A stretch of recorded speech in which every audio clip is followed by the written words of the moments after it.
Bismillahirrahmanirrahim. Assalamualaikum warahmatullahi wabarakatuh dan selamat sejahtera. Semua masih okey? Sihat? Alright. So alhamdulillah hari ni kita dah masuk pada minggu kedua sesi pembelajaran kita.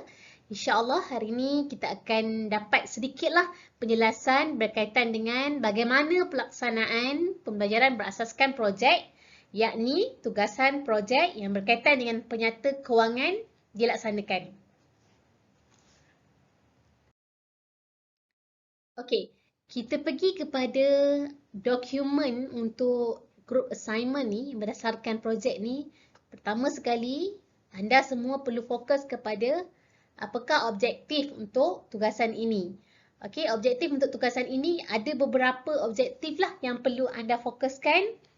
Yang mana akhirnya anda semua perlu mampu untuk menyediakan penyata kewangan syarikat dan juga mampu untuk mengaplikasi 4C, iaitu skill-skill yang ada dalam kemahiran abad ke-21, iaitu communication, collaboration, critical thinking dan creativity. So, semua benda tu adalah sangat penting lah untuk tugasan projek anda. Dalam tugasan projek ini, anda semua boleh tengok ya. Dalam tugasan projek ini dia ada beberapa peringkat. Semua sekali dia ada 5 peringkat yang anda kena lalui. Dan peringkat pertama dia berkait dengan peringkat kedua. Peringkat kedua dia berkait dengan peringkat ketiga. Peringkat keempat dan seterusnya peringkat kelima. So, bagaimana pelaksanaan projek ini dilakukan? Pelaksanaan projek ini dilakukan adalah berdasarkan, cuba kita tengok jadual pelaksanaan yang kita akan ikutlah daripada minggu ke minggu. Cuba tengok jadual ni, jadual pelaksanaan untuk tugasan projek ini. Kita akan start daripada minggu yang pertama. Minggu yang pertama, minggu lepas lah, saya dah susun atur tugasan yang anda kena buat. Kita dah pun jawab ujian pra pembelajaran berasaskan projek untuk saya tahu di manakah posisi ataupun di manakah pencapaian anda semasa lah sebelum kita teruskan untuk sesi kuliah kita untuk semester ini. Kita dah selesai minggu yang pertama. Sekarang kita pergi kepada minggu yang kedua. Minggu yang kedua ini adalah, inilah minggu ni. So, kita akan buat briefing. So, sekarang saya sedang buat briefing lah. Dan selepas tamat sesi briefing ini, anda semua boleh mulakan perancangan awal dengan membentuk kumpulan. Anda diberi kebebasan untuk memilih siapakah ahli kumpulan yang anda nak duduk, nak letak dalam kumpulan anda itu untuk bekerja bersama-sama. Itu adalah langkah yang kedua. Langkah yang ketiga adalah, langkah yang ketiga dan langkah yang keempat ini adalah fokus. Fokus kepada 5 peringkat yang anda akan buat. Yang pertama, langkah yang ketiga kan, pelaksanaan projek. Kita akan mulakan projek pada minggu hadapan. Apa yang anda kena buat?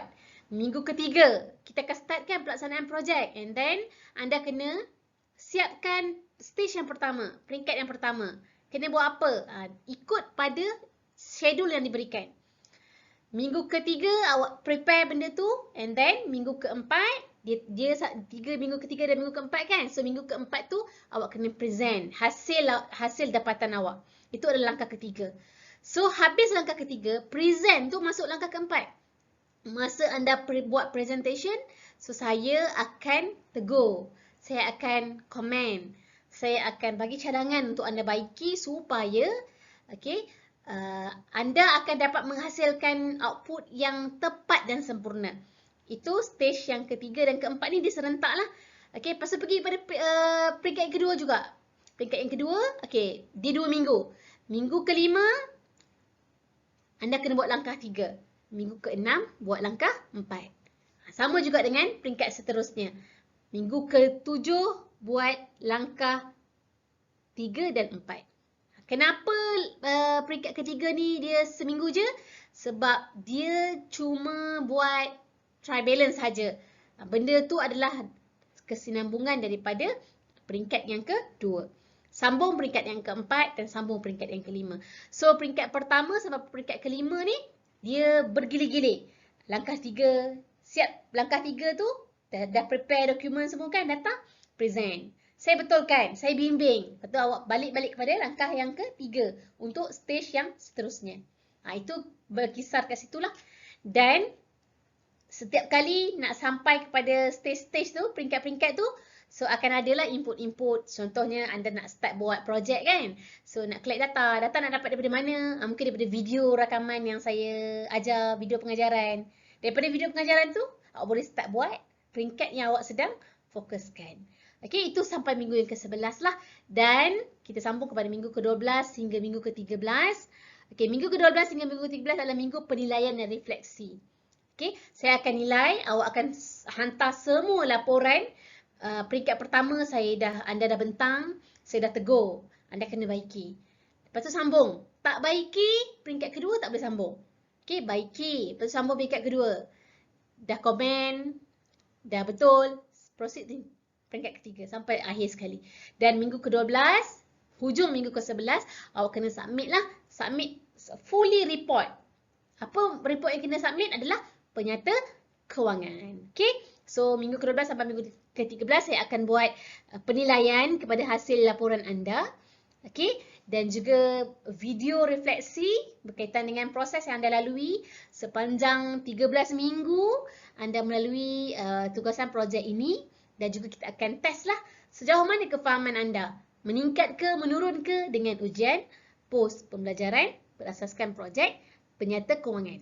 Alright. So, untuk skill-skill yang anda akan dinilai, macam komunikasi, positive attribute dan sebagainya, anda akan dinilai daripada stage yang pertama, week yang kedua, sampailah week yang ke-11. Week ke-12, week ke-13, report. So, semua tu akan bagi kesan. Dan sepanjang anda melaksanakan projek ini, satu kumpulan ada 5 orang. Okay, satu kumpulan ada 5 orang. Semua orang akan present. Pilih. Setiap orang kena pilih. Peringkat mana yang dia nak present. Okay, contoh candidate A nak present peringkat pertama. Peringkat pertama dia present soalan saya akan ajukan kepada 4 lagi ahli kumpulan dia. Untuk kita tengok sama ada bekerjasama tak? Semua orang tahu tak apa yang sedang anda buat. Okey, itu adalah prosesnya lah. Dan kita akan nilai pembentangan setiap individu. Untuk kita tengoklah komunikasi punya macam mana. Macam mana skill komunikasi anda, skill kolaborasi, critical thinking, okey? Macam mana anda berkreativiti lah. Okey? Alright, saya rasa itu sahaja untuk penerangan pelaksanaan tugasan projek. Daripada semasa ke semasa, bila kita sampai pada stage tu, kalau ada soalan, anda boleh tanya. So, bila kita berdepan pada situasi tu, baru kita akan tahulah apa yang kita tak faham dan sebagainya. Okey? Kalau tak ada apa-apa, saya rasa cukup setakat ni. Selamat berjaya untuk semua. Good luck. Harap anda semua enjoy. Dan positive thinking untuk tugasan projek ini, supaya dia dapat memberi nilai tambahlah kepada diri masing-masing. Okey, terima kasih semua. Assalamualaikum warahmatullahi wabarakatuh dan selamat sejahtera.